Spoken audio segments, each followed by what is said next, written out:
Antes, Emma. Aonde estamos indo? Pergunto quando Eduardo chama um táxi. Walbrook, responde ele, tanto para o motorista quanto para mim. Depois, acrescenta. Quero lhe mostrar alguns edifícios. Apesar de todas as minhas perguntas, ele não diz mais nada, até pararmos no centro da cidade. Estamos cercados de edifícios modernos, espetaculares, e fico imaginando para qual iremos. Mas em vez disso, ele me guia em direção a uma igreja, que parece deslocada em meio a tantos bancos reluzentes. Lá dentro é agradável, embora um pouco desinteressante. Há uma grande cúpula no teto logo acima do altar, uma grande pedra cravada no chão. Isso me faz lembrar de círculos pagãos e sacrifícios. Antes do grande incêndio, havia dois tipos de igrejas, diz ele. As góticas escuras e as capelas simples, frequentadas pelos puritanos. Depois do incêndio, os homens que reconstruíram Londres viram a oportunidade de criar um novo estilo híbrido. Mas sabiam que precisavam substituir a escuridão gótica por outra coisa. Ele aponta para o chão, onde as grandes janelas de vidro projetam as sombras e a luz do sol, que se entrecruzam. Luz, acrescenta ele. O iluminismo tinha a ver literalmente com luz. Enquanto ele caminha e observa as coisas, subo no altar de pedra. Cruzo as pernas embaixo do corpo e me inclino para trás, arqueando as costas até encostar o pescoço na pedra. Em seguida, faço mais algumas poses. Ponte, arco elevado, postura de herói. Pratiquei yoga durante uns 6 meses e ainda me lembro de todas as posições. O que você está fazendo? Pergunta Eduardo. Estou me oferecendo para um ritual de sacrifício. Esse retábulo é de Henry Moray, conta ele em um tom de censura. O mármore veio da mesma pedreira que Michelangelo usava. Aposto que ele transou aqui em cima. Acho que está na hora de ir, retruca Eduardo. Eu detestaria ser proibido de entrar nessa igreja. Pegamos um táxi para o Museu Britânico. Ele fala com alguém na recepção. Uma corda vermelha é erguida, e quando me dou conta, estamos na parte do museu reservada a estudiosos. Um funcionário destranca um armário e nos deixa sozinhos. Coloque isso, ordena Eduardo, me entregando um par de luvas brancas de algodão enquanto põe outro par. Pouco depois, tiro um objeto de pedra do armário. Esta é uma máscara de ritual feito pelo povo Olmeca, a primeira civilização da América a construir cidades. Eles foram extintos há 3.000 anos. Ele me entrega a máscara. Eu a pego, com medo de deixá-la cair. Os olhos estão quase vivos. É incrível, digo. Na verdade, esse não é meu tipo de lugar, nem o tipo de coisas que eu gosto de fazer. Assim como a igreja, mas me sinto feliz por estar aqui com ele. Eduardo assente satisfeito. Quando visito um museu, tenho por regra ver apenas uma coisa de cada vez. Explica ele enquanto voltamos pelo caminho por onde viemos. Se for ver mais de uma, é impossível apreciar as obras. Por isso não gosto de museu, digo. Visito da maneira errada. Ele ri. A essa altura, estou ficando com fome. E vamos a um restaurante japonês que ele conhece. Vou pedir para nós dois, anuncia. Uma coisa simples, como katsu. Os ingleses têm medo da verdadeira comida japonesa. Eu não. Como de tudo. Ele ergue as sobrancelhas. Isso é um desafio, Sra. Matthews? Se você quiser que seja. Ele começa com sushi. Polvo, ouriço do mar, vários tipos de camarão. Ainda estou na zona de conforto, digo. Responde ele. Ele fala com um chefe em japonês fluente, claramente incluindo-o na brincadeira. E o chefe sorri diante da perspectiva de servir a pequena Gaijin, algo que será demais para ela. Pouco depois, surge um prato com uma pilha de pedaços de cartilagem branca. Experimente, diz Eduardo. O que é isso? Chama-se shikaro. Para experimentar, coloco 2 na boca, que estoura entre os dentes, soltando uma gosma cremosa e salgada. Não é ruim, digo, engolindo, mas na verdade é muito nojento. São testículos de peixes, conta ele. No Japão, são considerados uma iguaria. Ótimo, mas acho que prefiro dos humanos mesmo. Qual é o próximo prato? A especialidade do chefe. A garçonete traz mais uma bandeja com um peixe inteiro. Chocada, percebo que o animal está vivo. Ou quase. Está deitado de lado, erguendo e abaixando lentamente a cauda. A boca se movendo como se tentasse dizer algo. Seu dorso está todo cortado em finas fatias.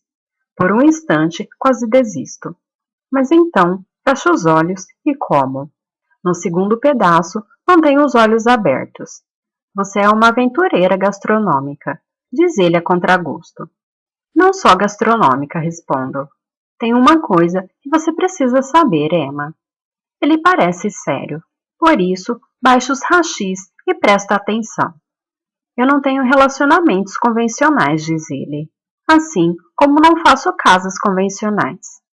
Está bem. O que você tem, então? As relações humanas, assim como as vidas humanas, costumam acumular coisas desnecessárias.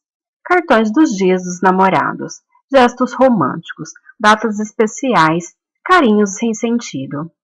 Mas e se nos desapegarmos de tudo isso? Há uma certa pureza em um relacionamento desimpedido, uma sensação de simplicidade e liberdade. Mas isso só pode funcionar se as duas partes foram muito claras uma com as outras. Não vou esperar um cartão no dia dos namorados. Pode deixar, digo. E quando não for mais perfeito, nós dois vamos seguir em frente, sem arrependimentos. Concorda? Quanto tempo vai durar? Isso importa? Na verdade, não. Às vezes, acho que todos os casamentos seriam melhores caso o divórcio fosse obrigatório após certo tempo. Brinca Eduardo. Digamos uns 3 anos. As pessoas gostariam muito mais uma das outras. Eduardo, digo, se eu concordar com isso, nós vamos para a cama? Não precisamos ir para a cama. Quer dizer, se a cama for difícil para você. Não acho que eu sou uma mercadoria estragada? Como assim? Alguns homens... Minha voz falha, mas preciso dizer. Respiro com dificuldade. Paramos de fazer amor depois que Simon descobriu sobre o estupro, digo. Ele não conseguia. Meu Deus, diz Eduardo. Mas e você? Tem certeza que não é cedo demais? Em um gesto impulsivo, seguro sua mão debaixo da mesa e a enfio sobre a minha saia. Ele parece surpreso, mas consente. Quase rio. Enfio a mão dele mais fundo em minha virilha, sentindo seus dedos deslizarem pela calcinha. Definitivamente, não é muito cedo, digo. Continuo segurando seu pulso, me esfregando nele. Eduardo afasta minha calcinha para o lado e enfia um dedo em mim. Ergo os joelhos, que balançam a mesa, feito um médio em uma sessão espírita. Encaro-o nos olhos. Ele parece fascinado. É melhor irmos embora, diz ele, sem tirar a mão. Agora, Jenny. Depois de fazermos amor, eu me sinto sonolenta e saciada. Eduardo se apoia no cotovelo e me observa minuciosamente, esquadrinhando a minha pele com a mão livre. Quando alcança as estrias da gravidez de Isabel, fico envergonhada e tento rolar na cama, mas ele me impede. Não faça isso. Você é linda, Jenny. Cada parte de você é linda. Seus dedos, exploradores, encontram uma cicatriz abaixo do meu seio esquerdo. O que foi isso? Acidente de infância. Caí de bicicleta. Ele assente, como se fosse aceitável, e se aproxima do umbigo. Parece o nó de um balão, diz ele, abrindo-o. Seus dedos seguem o rastro de pelos macios. Você não se depila. Não. Deveria? Meu último Vitório gosta de mim assim. Ele dizia que eu tinha tão pouco pelo. Eduardo reflete. Você deveria, pelo menos, deixá-los simétricos. De repente, isso me parece hilário. Está me pedindo para depilar a virilha, Eduardo? Pergunto sem resistir. Ele inclina a cabeça. Acho que estou. Qual é a graça? Nada. Vou tentar aparar os pelos para você. Obrigado. Ele beija minha barriga. Vou tomar um banho. Ouço o barulho da água atrás da divisória de pedra que separa o quarto do banheiro. Pelas variações do som, consigo imaginar seu corpo se movimentando, saindo e entrando do jato d'água, o tórax firme e bem torneado, se movendo de um lado para o outro. Eu me pergunto como o sensor o reconheceu, se ele tem privilégios especiais ainda registrados no sistema ou se há alguma configuração universal e genérica para visitas. A água para. Como ele não reaparece depois de alguns minutos, eu me sento na cama. Tem algo sendo esfregado no banheiro. Sigo o barulho e contorno a divisória. Com uma toalha branca enrolada na cintura, Eduardo está agachado no chuveiro, polindo a parede de pedra com um pano. A água nessa região é muito mineralizada, Jenny, diz ele, sem erguer o olhar. Se você não tiver cuidado, os resíduos de calcário vão tomar toda a pedra. Já está dando para notar. Na verdade, você sempre deveria secar as paredes depois de usar o chuveiro. Eduardo, o quê? Não é um pouco obsessivo? Não, responde. É o oposto de preguiçoso. Ele reflete um pouco. Meticuloso, talvez. A vida é curta demais para secarmos o box depois do banho, não?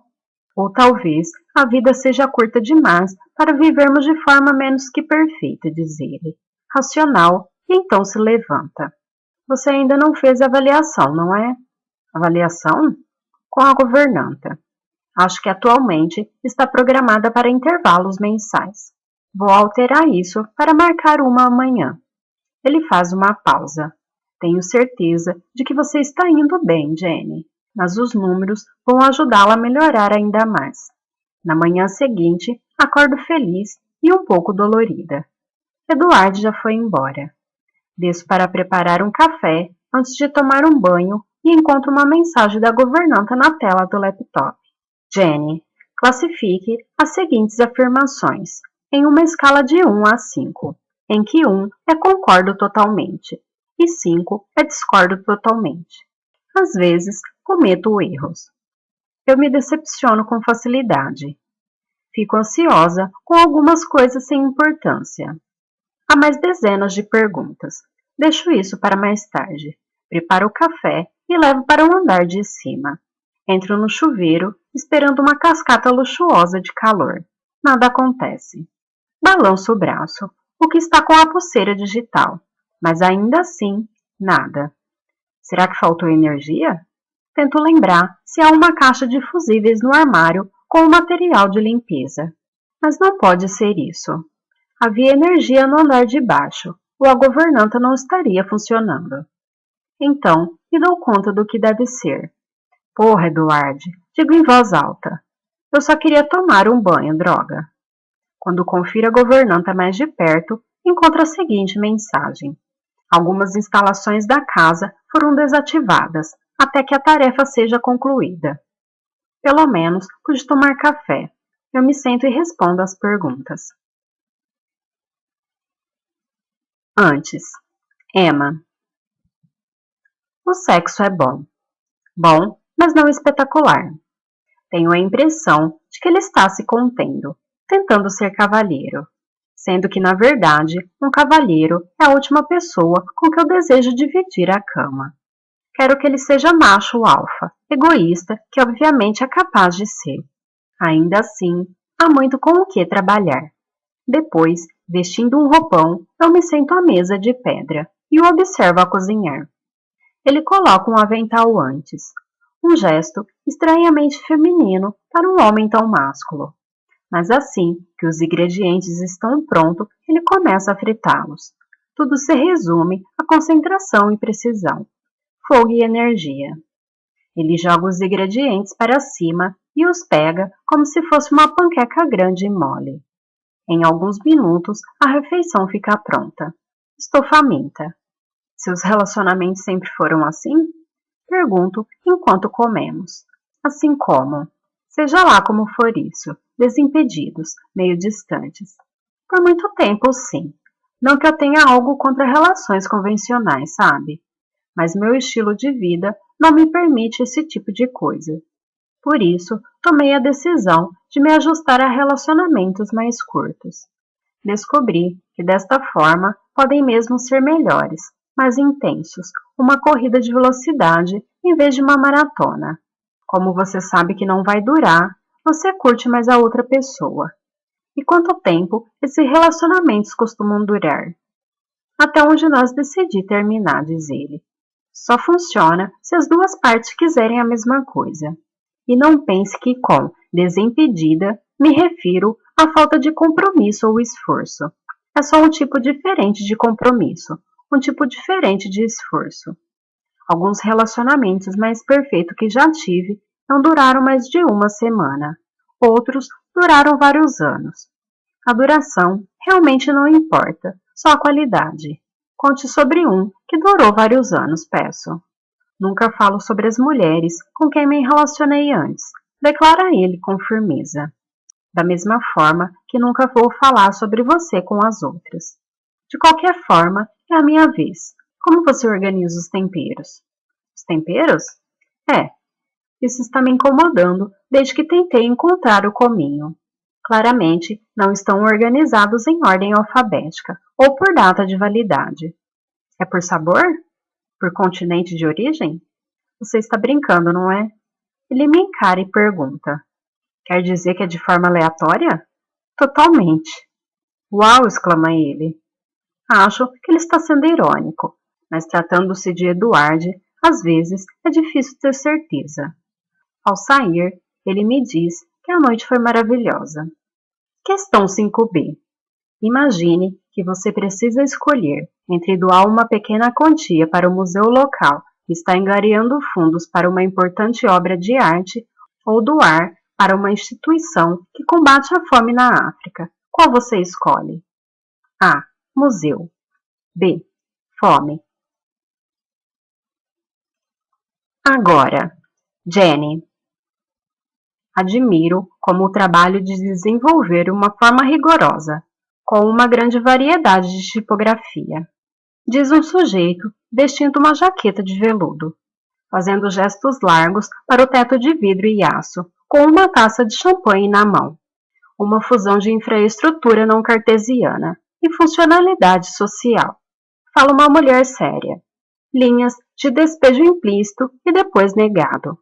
Concluo que, com exceção dos jargões, festas de inaugurações não são muito diferentes dos vernissagens em galerias que eu frequentava quando trabalhava com artes. Muita gente de preto, muita champanhe, muita barbas de hipster e óculos caros com armações escandinavas.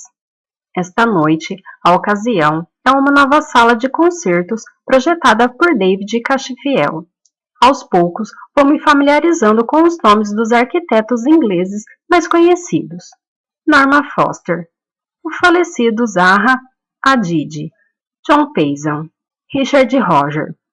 Vários deles vão esta noite, dissera Eduarde. Mais tarde, vai ter um show de fogos de artifício e laser, visíveis através do telhado de vidro, que poderá ser apreciado até em Kent. Vago pelo meio da multidão, segurando uma taça de champanhe, espiando. Estou perambulando pelo salão, porque apesar do Edward Monkford ter me convidado, decidi não ser um estorvo. De qualquer modo, não é difícil arranjar alguém para conversar quando eu quero. Em sua maioria, a multidão é composta de homens, muito confiantes e um pouco bêbados. Mais de um deles me parou para perguntar: conheço você? Ou onde você trabalha? Ou simplesmente disse: olá? Ao notar Eduardo me encarando, ando em sua direção. Ele se afasta do grupo com quem está. Graças a Deus, murmura ele. Se eu tiver que ouvir mais um discurso sobre a importância das exigências programáticas, acho que eu vou enlouquecer. Ele me observa atentamente. Alguém já disse que você é a mulher mais bonita deste salão? Várias pessoas, na verdade. Estou usando um vestido Helmut Lang, na altura da coxa, com um decote generoso às costas e solto na parte de trás, de forma que se mexe conforme eu me movimento, e sapatilhas da Chloé. Mas não com todas as palavras. Ele ri. Vem aqui. Eu o sigo e paramos atrás de um muro baixo.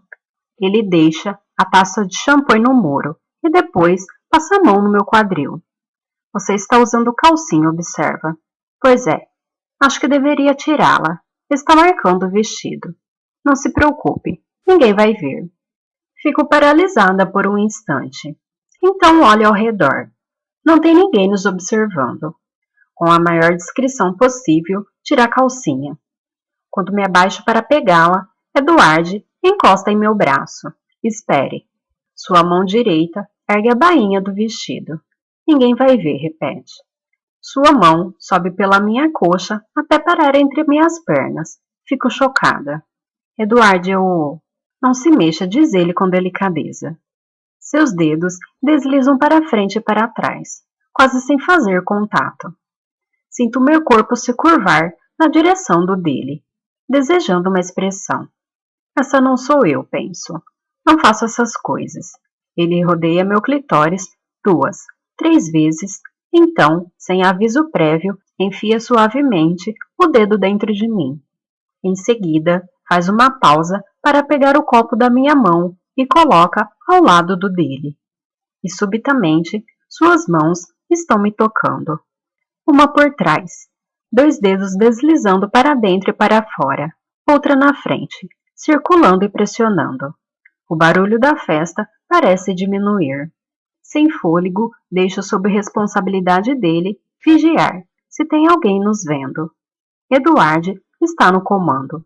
Apesar do cenário improvável, ondas de prazer começam a tomar conta de mim. Você quer ir para um lugar mais reservado? Sussurro. Não, responde ele simplesmente. Seus dedos aumentam o ritmo confiantes. Sinto o clímax se aproximando. Meus joelhos ficam bambos e suas mãos sustentam a maior parte do meu piso. E então, chego lá, estremecendo bem perto dele. Fogos de artifício explodem. Fogos de artifícios de verdade. Me dou conta quando recobro a consciência. É o show de laser que pode ser apreciado até em quente. Isso é o que todos estão aplaudindo, graças a Deus. Não tem nada a ver comigo. Minhas pernas ainda estão trêmulas quando ele retira a mão e diz: Com licença, Jenny. Preciso falar com algumas pessoas ali. Ele se aproxima de alguém que tenho certeza que não é arquiteto, mas é importante na Grã-Bretanha. Um membro da Câmara dos Lordes, e com um sorriso largo lhe estende a mão. A mesma mão que, segundo antes, estava dentro de mim. Ainda estou com as pernas bambas quando os convidados começam a debandar. Nós fizemos isso mesmo? Eu realmente tive um orgasmo em um local cheio de gente? É essa pessoa que eu sou agora? Ele me leva para um restaurante japonês ali perto, daqueles em que o chefe fica atrás de um balcão de sushi no meio do salão. Todos os outros clientes são asiáticos, exclusivos, usando ternos escuros. O chefe cumprimenta Eduardo como se o conhecesse bem, fazendo uma mensura e falando japonês. Eduardo responde no mesmo idioma.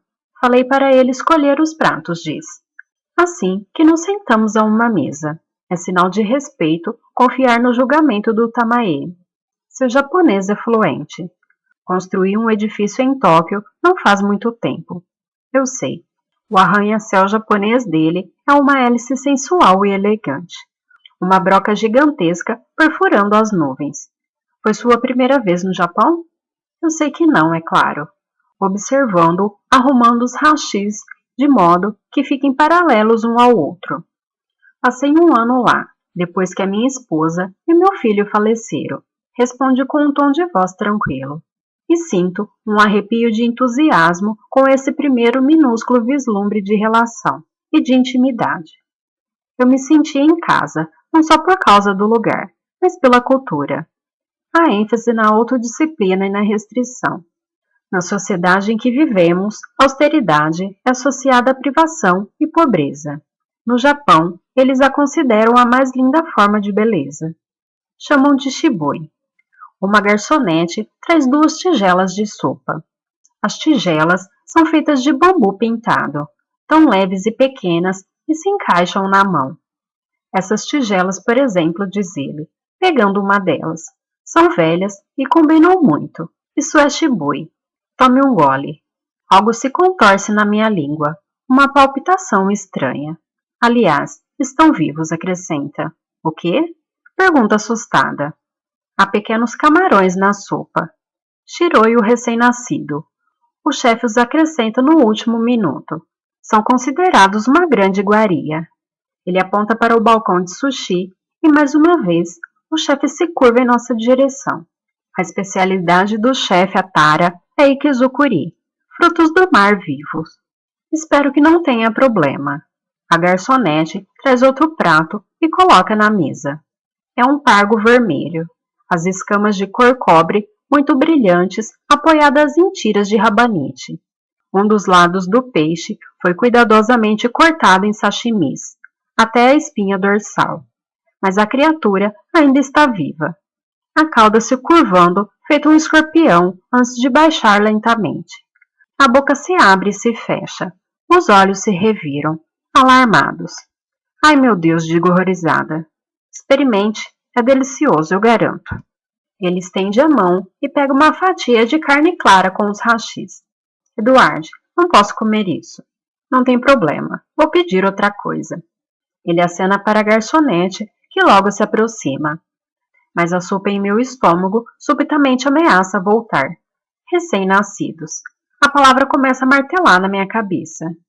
Jenny, você está bem? Ele me encara preocupado. Eu não estou... Não estou. Uma das coisas estranhas sobre o luto é como esse sentimento é capaz de nos surpreender quanto menos esperamos. Volto subitamente à maternidade. Estou segurando Isabel, enrolando panos em sua cabeça com um chale para manter o calor do seu precioso corpinho, o calor do meu corpo, tentando adiar o momento em que seus braços e pernas vão ficar gelados. Estou fitando seus olhos, seus olhinhos fechados com as pálpebras ligeiramente inchadas, me perguntando de que cor seriam, se azuis como os meus ou castanho como os do pai. Pisco e a lembrança some, mas o peso do fracasso e do desespero me atinge mais uma vez, e de repente soluço, tapando a boca com a mão. Ai, meu Deus! Eduardo dá um tapa na própria testa. O Shiroyu, como pude ser tão idiota? Ele fala em tom urgente e em japonês com a garçonete, apontando para mim e pedindo mais comida. Mas não há mais tempo para isso. Não há mais tempo para nada. Estou correndo para a porta.